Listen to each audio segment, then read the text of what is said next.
Magandang araw po sa inyo. Narito na po ang ikapitong yugto ng ating kwento, ang nakaraan. Matapos na alokin ni Jared si Jaisel na ihahatid na niya ito pauwi at dahil na rin sa sobrang lakas ng buhos ng ulan ay pumayag na rin si Jaisel. Basang-basa ito nang sumakay sa sasakyan ni Jared. Hiyang-hiya naman si Jaisel dahil nabasa rin ang upuan ng sasakyan nito dahil niya. Matapos na hindi pumayag si Jared na ibaba siya sa subway station, wala nang nagawa pa si Jaisel nang magpumilit itong ihatid siya sa kanila. Nang muling mapasandal si Jaisel sa pintuan ng sasakyan nito, agad na nakaramdam ng antok ang dalaga at bago pa man niya namalayan ay agad na siyang nakatulog sa loob ng sasakyan ni Jared. Tumigil sa isang kilalang villa ang sasakyan ni Jared. Pababa na sana ito ng sasakyan nang mapansin itong walang kagalaw-galaw si Jaisel sa pagkakasandal sa pinto ng kanyang sasakyan. Hindi na rin niya hinayaang gisingin pa ni Carlos si Jaisel mula sa mahimbing na pagkakatulog nito.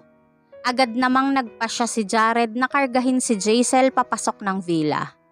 Hindi nito maiwasang titigan ang magandang mukha ng dalaga habang karga niya ito papasok ng villa. Hindi naman makapaniwala si Carlo sa kanyang nasasaksihang iyon ng mga oras na iyon. Matagal na siyang nagtatrabaho para kay Jared, subalit ni minsan ay hindi gumawa ng ganoong initiative si Jared para sa isang babae. Marahil ay dahil sa basang-basang damit na suot ni Jaisel ng mga oras na iyon, kaya nararamdaman ni Jared ang bahagyang panginginig ng katawan nito. Parang napaka-familiar na ng pakiramdam na iyon para sa kanya habang karga niya ito sa kanyang bisig. Ang malambot at balingkinita nitong katawan ay katulad nung sa babaeng nakasama niya noong nakaraang gabi sa Rose Hotel. "It's cold," narinig niyang sabi ni Jaisel. Nanginginig ito at nanatiling nakapikit ang mga mata nito. Lalo pang hinigpitan ni Jared ang pagkakahawak niya sa katawan nito at sinikap niyang huwag itong madampian ng malamig na hangin. Bahagya niyang sinalat ang noo nito at napakainit ng mga iyon. Nag-aapoy ito sa lagnat. Kaagad na nagdilim ang mukha ni Jared sa realisasyong iyon. Binilisan niya ang paglakad patungo sa villa. Nang dumating si Jason ay agad na sinabi ni Jared dito na tingnan si Jaisel. Bagamat naguguluhan, ay mabilis naman itong tiningnan ang kalagayan ng dalaga. Subalit nagulat ito nang sabihin sa kanya ni Jared na girlfriend nito ang dalaga. Sa tagal na nilang mag-best friend ni Jared, ay wala pa itong ipinakikilala sa kanya bilang GF nito. Noon lang niya nakita na nag-alala ng ganoon si Jared sa isang babae. Habang pinagmamasdan niya ang kaibigan, nakumpirma niyang talagang may espesyal na pagtingin si Jared para sa babaeng iyon. Pero bago po tayo magpatuloy, paki-like po ng ating video, paki-click din po ng subscribe button, gayon din ang notification bell icon para laging updated sa mga susunod na uploads ng ating kwento. Sabay-sabay po nating pakinggan ang ikapitong yugto ng ating kwento, Unexpectedly Yours. Nang sumunod na araw, nang magising si Jaisel, nakita niyang nasa isang hindi kilalang kwarto siya. Natigilan siya ng ilang sandali. Nasaan nga ba siya? Nasapo niya ang kanyang noo. Ang tanging naalala lang niya ay nakatulog siya sa loob ng sasakyan ni Jared noong nakaraang gabi at wala na siyang iba pang matandaang nangyari pagkatapos noon. "Kalimutan mo na yon. Hayaan mo muna akong makalabas," bulong ni Jaisel sa kanyang sarili. Agad niyang hinila ang blanket at bumaba siya mula sa kama. Bahagyang nakabukas ang pinto ng sandaling iyon.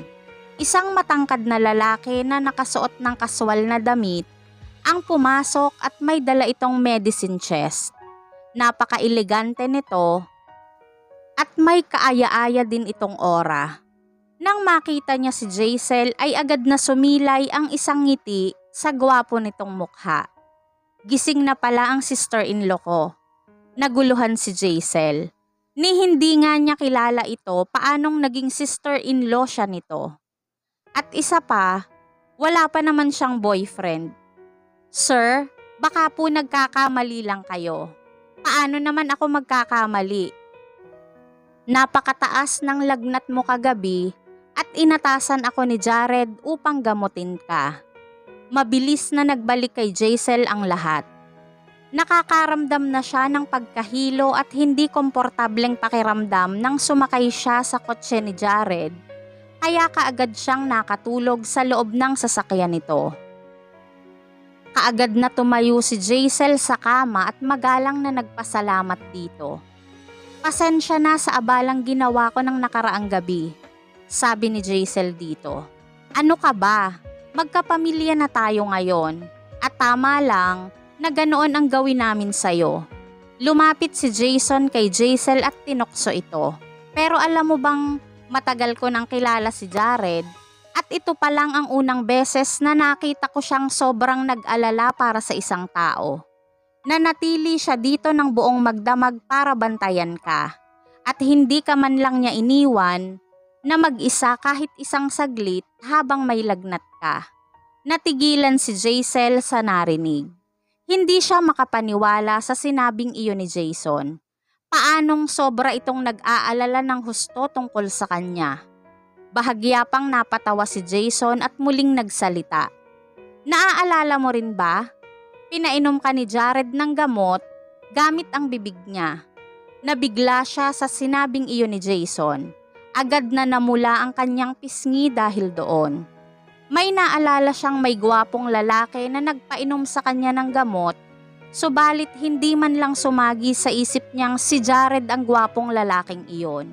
Ang buong akala niya ay isa lamang iyong magandang panaginip. Talaga bang nawala siya sa kanyang sarili noong nakaraang gabi at lahat ng nakikita niya ay mali? Sobrang nakakahiya ang lahat ng iyon, naisip ni Jaisel. Sobrang nahihiya siyang humarap kay Jared kaya nagpasya si Jaisel na bumaba ng hagdan at tahimik na umalis ng villa. Nang naglalakad na siya sa hall, nakabanggaan niya si Jared. Nang makita niya ito, hindi niya mapigilang pamulahan ng pisngi at agad siyang nakaramdam ng pagkailang dito. I'm sorry. Pasensya na sa abalang ginawa ko sa inyo ng nakaraang gabi. Aalis na ako. Halika na, let's have breakfast. Hinarangan ng matangkad nitong katawan ang daraanan sana ni Jaisel at iginiya siya nito papuntang dining room. Sunod-sunod na iling naman ang isinagot dito ni Jaisel. Hindi na kailangan, hindi ko pa natatapos ang trabaho ko at wala na akong sapat na oras para tapusin pa iyon, kaya kailangan ko nang magmadali para pumasok sa opisina. Sunod-sunod na sabi ni Jaisel kay Jared. Makakapaghintay ang trabaho. At huwag ka nang mag-alala, you can take your time in completing them. Pagkaraan ay sabi ni Jared sa kanya. Napahinto si Jaisel at bahagyang nasorpresa sa sinabing iyon ni Jared. Naguguluhan siyang muling nagtanong kay Jared. Bakit biglang nagbago ang isip mo? Kahapon lang ay ipinipilit nitong kailangan niyang maisubmit ang trabaho niya ngayong araw. Biglang may gumuhit na pagkaasiwa sa mga mata ni Jared nang mag-umpisa itong magsalita in a deep voice. You don't want to stay? No, I don't mean so. Mabilis namang sagot ni Jaisel. Pagkatapos noon ay nagpatuloy siyang maglakad patungo sa dining room. Natulog siya ng buong gabi kaya hindi niya magagawang makapag-submit ng kanyang trabaho ng araw na iyon. Nang marating nila ang dining room, nakita ni Jaisel na nakaupo na doon si Jason. Muli siyang nginitian nito ng signature smile nito. Sister-in-law, come and have a seat. Dahil sa pagbanggit nitong muli ng salitang iyon, muli ay nakaramdam ng pagkailang si Jaisel. Bukod pa sa naroon din ang oras na iyon si Jared. Naaalangan siyang nagbuka ng kanyang bibig at saka nagsalita. Pwede mo naman akong tawagin lang sa pangalan ko or just call me Jaisel or simply Jace. Okay, Jace sounds very friendly. Don't you think so? Nanunukso pa nitong tanong kay Jared. It's up to you. Matipid namang sagot ni Jared dito. Eleganteng nakaupo si Jared sa main seat ng dining table. Pambihira ang hitsura nito at kakaiba ang naging ekspresyon ng mukha nito. His tone was neither too light nor too heavy. But in terms of seniority, pamangkin pa rin kita at kailangan mo pa rin i-address si Jaisel as your aunt. I don't care about you in private pero kailangan mo pa rin mag-ingat at wag na wag kang magpapahuli sa mga relatives natin na tinatawag mo siya casually. Pinahahalagahan ng pamilya nito ang pagbibigay galang sa nakatatanda. Kung sakaling mahuli ng mga ito si Jason, sa kaswal na pagtawag nito sa pangalan ni Jaisel, pihadong walang katapusang sermon ang mapapala nito. Hindi na muling nagsalita pa si Jason matapos noon. Tahimik itong nagsimulang kumain. Agad namang naramdaman ni Jaisel na may kakaibang nangyayari sa pagitan ng dalawang lalaking noon ay nasa harapan niya. At dahil hindi rin naman niya mahuhulaan kung ano iyon, nagpasya na lang si Jaisel na kainin ang pagkain niya ng tahimik. Maraming klase ng iba't ibang uri ng masarap na pagkain ang nakahain sa mesa at ilan lang sa mga naroon ang may spicy flavor. Paborito niya ang maanghang na pagkain simula pa noong bata siya. Kaya natural lang na piliin niya ang spicy food na naroon. Subalit ng sandaling kukuha na siya noon ay halos magkasabay pa sila ni Jared. Hindi makapaniwalang napatingin siya dito. Nagkataon lamang ba iyon? Hindi niya inaasahan na pareho pala ang taste nila ni Jared sa pagkain. Bigla ay nakaramdam siya ng pagkaasiwa. Nang mga sandali namang iyon, ay kukuha pa sana si Jason ng pagkain nang mapansin nito ang magkaekis na pares ng kubyerto sa harap niya. Agad na nagdilim ang mukha nito. Bakit ba kailangan pa niyang ma-involve sa ganoon karomantik na tagpo? Tanong ng isip ni Jason. Dahil sa pangyayaring iyon, kaagad na inalis ni Jaisel ang kubyertos niya at nagsimula siyang pumili ng ibang pagkain. Subalit nang akma na siyang kukuha ng napili niyang pagkain ay halos magkasabay na naman sila ni Jared ng pagkuha noon. It would be reasonable if the first time was an accident. But why did it have to happen twice? Muling napatingin si Jaisel kay Jared. Napansin niyang napakadominante ng pagkakatingin nito sa kanya. Pagkaraan ay mariin itong nagsalita. Hindi ka pa maaaring kumain ng maanghang na pagkain. But why? Mabilis na tanong niya dito. Naisip niya, simula pa noong bata siya ay kumakain na siya ng mga spicy foods. Bakit ngayon ay hindi siya maaaring kumain noon? Pagkatapos ay naalala niya na may lagnat nga pala siya nung nakaraang gabi. At dahil nga hindi pa gaanong mabuti ang kanyang pakiramdam, kailangan pa niyang magpahinga ng ilang araw bago siya maaaring kumain muli ng malalasang pagkain. Nag-aalala ba si Jared sa kanyang kondisyon? Naisip ni Jaisel. A trace of uneasiness flashed across Jared's handsome face. Agad nitong binitawan ang pagkaing iyon at pumili siya ng mas light na pagkain sa mesa at nagsimula na itong kumain. Bagamat hindi na nakatingin si Jared kay Jaisel, nag-umpisa namang bumilis ang tibok ng puso ni Jaisel. Nang matapos ang kanilang breakfast, sumunod si Jaisel kay Jared palabas ng dining room. Habang nakatingin siya sa matangkad at tuwid na likod ng binata ay agad na nakaramdam ng pagkaasiwa si Jaisel. Nang makalakad siya ng ilang hakbang, ay nagkusa na siyang maunang magsalita. Kailangan ko nang pumasok sa trabaho kaya mauuna na ako. Paalam niya kay Jared. Ihahatid na kita. Pagkaraan ay sagot sa kanya ni Jared at nagpatuloy itong lumakad patungo sa exit. Mabilis namang tumanggi si Jaisel sa sinabi nito. Hindi na kailangan. Kailangan ko ring pumasok sa trabaho. Pagpapaalala sa kanya ni Jared. Wala nang nasabi pa si Jaisel at noon lang niya naalala na si Jared nga pala ang bagong palit na CEO nila kahapon lang. At isa pa, sa iisang opisina nga lang pala sila nagtatrabaho nito. At natural lang dito na isabay na siya papasok ng kumpanya. Nang makasakay na siya sa kotse nito, naupo siya malapit sa pinto ng kotse upang magkaroon ng distansya sa pagitan nila ni Jared. Agad niyang ibinaling ang tingin niya sa labas ng bintana ng kotse upang iwasan si Jared. Sinubukan niyang huwag pansinin ang presensya nito at nanatili siyang tahimik na nakamasid sa bintana ng sasakyan. Jared looked at her with a thoughtful glance. Pagkatapos ay inilabas nito ang kanyang laptop at nagsimulang gawin ang sarili niyang trabaho. Hindi man lamang sila nag-usap nito sa buong biyahe. Pareho silang nanatiling tahimik. Nang malapit na sila sa kumpanya, nilingon ni Jaisel si Jared at saka siya nagsalita. Bababa na ako dito. Napatingin naman si Jared sa labas ng bintana. May kalayuan pa iyon mula sa kanilang kumpanya at wala ring makikitang masyadong taong naglalakad sa kalsadang iyon. Subalit mas gusto nitong bumaba na doon dahil ayaw talaga nitong magkaroon ng kahit na anong kaugnayan sa kanya. Tiningnan siya ni Jared pero hindi naman ito nagsalita ng kahit na ano at mapapansin ang pagkadisgusto sa ekspresyon ng mukha nito. Agad namang nakonsensya si Jaisel.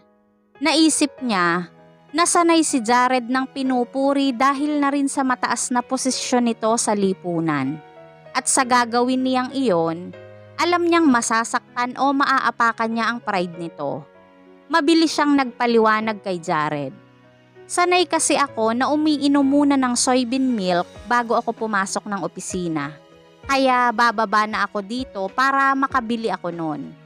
Ang lugar na iyon ay humigit kumulang 300 meters ang layo mula sa soy milk store na iyon. Kaya maaari pa siyang dumaan doon bago siya pumasok sa trabaho. Subalit napakaraming tao doon at karamihan sa kanila ay mga empleyado ng kumpanya. Dahil alam naman ni Jared na nagdadahilan lamang si Jaisel, bahagyang nagdilim ang mukha nito. Gayunpaman, hindi naman nito in-expose si Jaisel. Agad nitong inutusan si Carlo.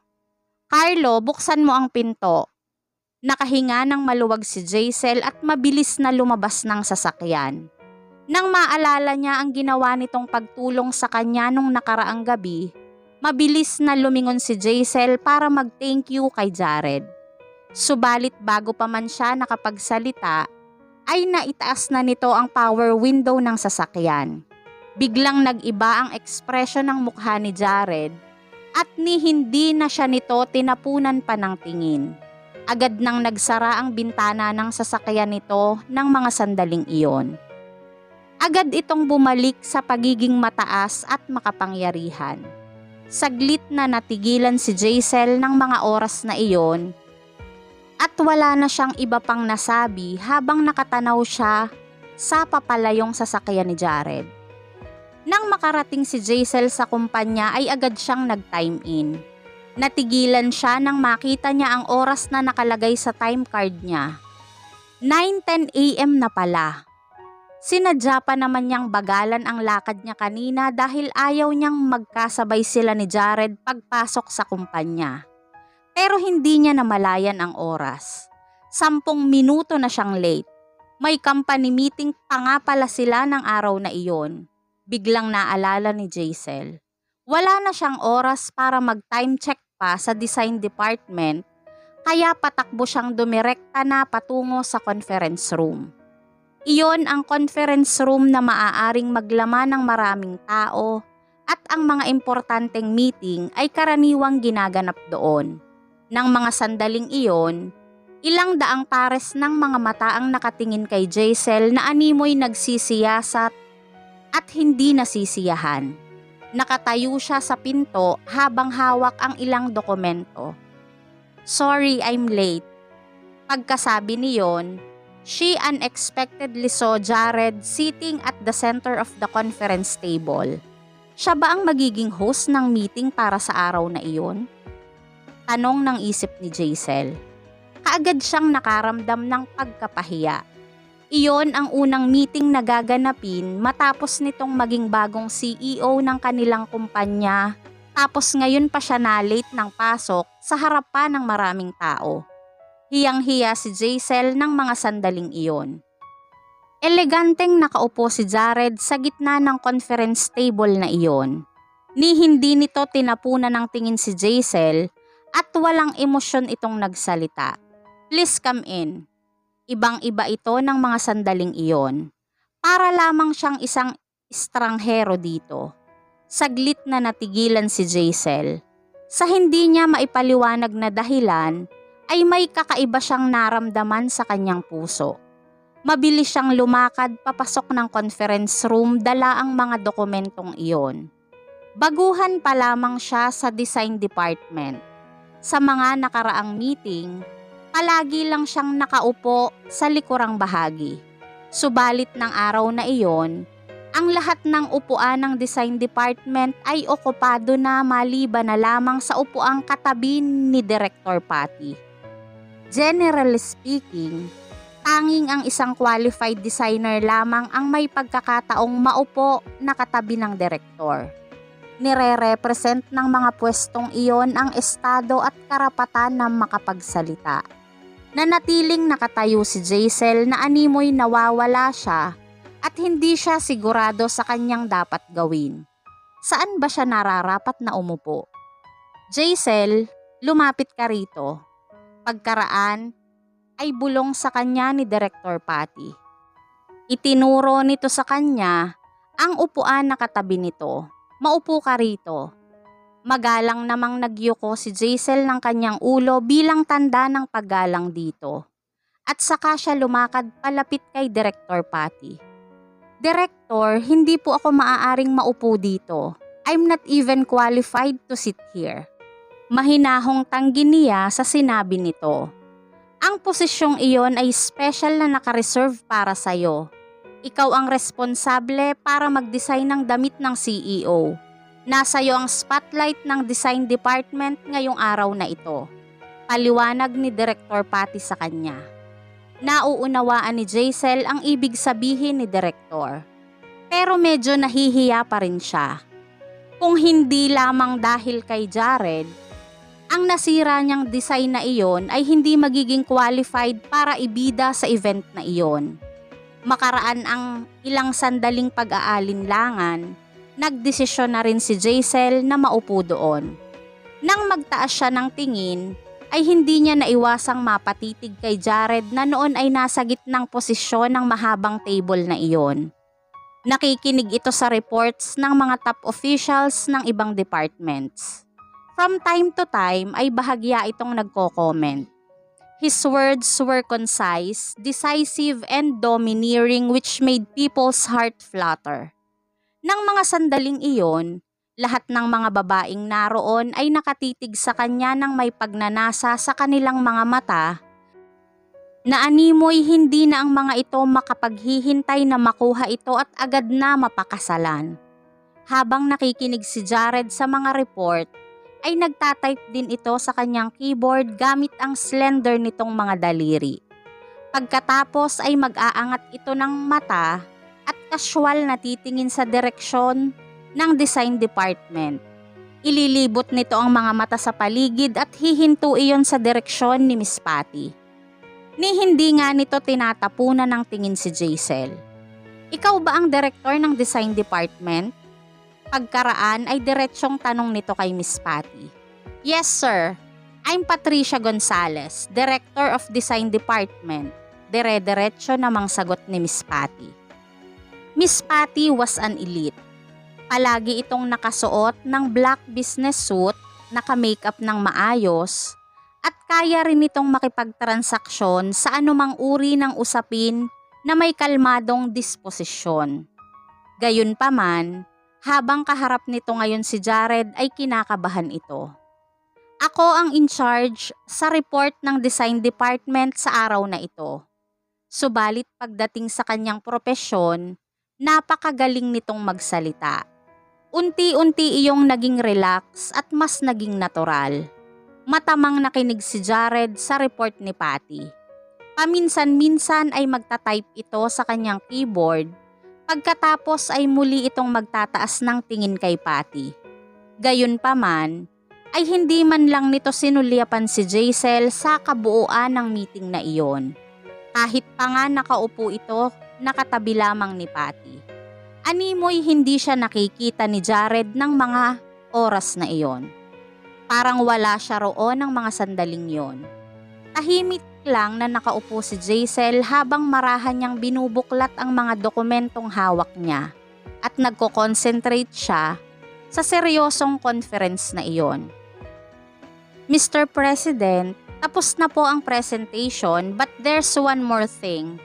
Tungkol po ito sa inyong exclusive clothing design.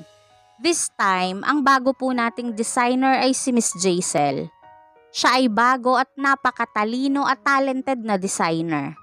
Pero wala po siyang assistant. I suggest, it is time to assign her an assistant. Pero pagdating naman po ng pagde-design ng damit para sa inyo, ang qualifications ng assistant ay dapat ding maging istrikto. Do you have any requirements, sir? If yes, we will hire people according to your requirements. Habang nagsasalita si Patty ay sinenyasan nito si Jaisel na tumayo. Ang lahat ng mga taong naroon sa conference room ay nakaupo, kaya nang sandaling tumayo si Jaisel, ang lahat ay napatingin sa kanya pero ng mga sandaling iyon, nag-iba ang tingin ng mga ito sa kanya. Dahil nalaman ng mga ito na siya ang nanalo ng first place para sa kompetisyon ng taong iyon. Agad siyang nakakuha ng respeto mula sa mga ito. Sa paraang iyon, hindi lamang siya nagkaroon ng magandang reputasyon. Nakakuha din siya ng pagkilala sa kumpanya. Subalit hindi man lamang nagtaas ng tingin si Jared ng oras na iyon. Nanatili itong nakatingin sa harap ng screen ng laptop nito. Ako na ang bahalang mag-arrange ng tungkol doon. Malamig na sagot dito ni Jared. Sa nakikita niyang kakaibang ekspresyon ni Jared, agad na nakaramdam si Jaisel ng pagkabalisa. Parang hindi man lang yata siya nito tinapunan ng tingin, simula nang pumasok siya sa conference meeting na iyon. Kahit pa nga alam nitong may importante siyang role na gagampanan doon. Hindi pa rin ito nag-abalang tumingin man lang sa kanya na parang sinasadya nitong wag siyang pansinin. At ngayon ayaw siya nitong kausapin? Nang matapos na ang meeting, naunang lumabas ng conference room na iyon si Jared at saka naman sumunod ang iba pang naroon. Sumunod si Jaisel sa karamihan sa paglabas sa silid na iyon. Nang makalabas siya sa pinto niyon ay nakita niya si Jared na naglalakad sa di kalayuan sa mahabang pasilyo ng building na iyon. Siya lamang ang bukod tanging malayo sa kanya. Ang matangkad at slender nitong pangangatawan ay nanatiling mukhang marangal at perpekto. Subalit nagpapakita din iyon ng pagiging mataas at makapangyarihan nito na mahirap maabot. Nasa gitna siya ng maingay at magulong kapaligiran na puno ng mga tsismosa. Kung ikukumpara kay Jared, sila ay nabibilang sa dalawang magkaibang mundo. Kaagad na na-realize ni Jaisel na bukod sa kinakailangang samahan niya ito sa ilang mga pagtitipon bilang fiancé nito, dapat ay hindi na siya magkaroon pa ng anumang pakikipag-ugnayan kay Jared in the future. Marahil ay mas makabubuti na rin na manatili silang ganoon. Ano kaya ang susunod na mangyayari sa tagpong ating iniwan? Bakit kaya biglang nag-iba ang pakikitungo ni Jared kay Jaisel? At ngayong nagdesisyon na si Jaisel na gawing business as usual ang relasyon sa pagitan nilang dalawa, ano kaya ang kahihinatnan nito? Sana po ay samahan niyo akong muli sa susunod na yugto ng ating kwento. At bago po ako tuluyang magpaalam, nais ko pong mag-iwan ng aking quote of the day. The best relationships usually begins unexpectedly. Maraming salamat po sa pakikinig. Keep safe everyone and God bless.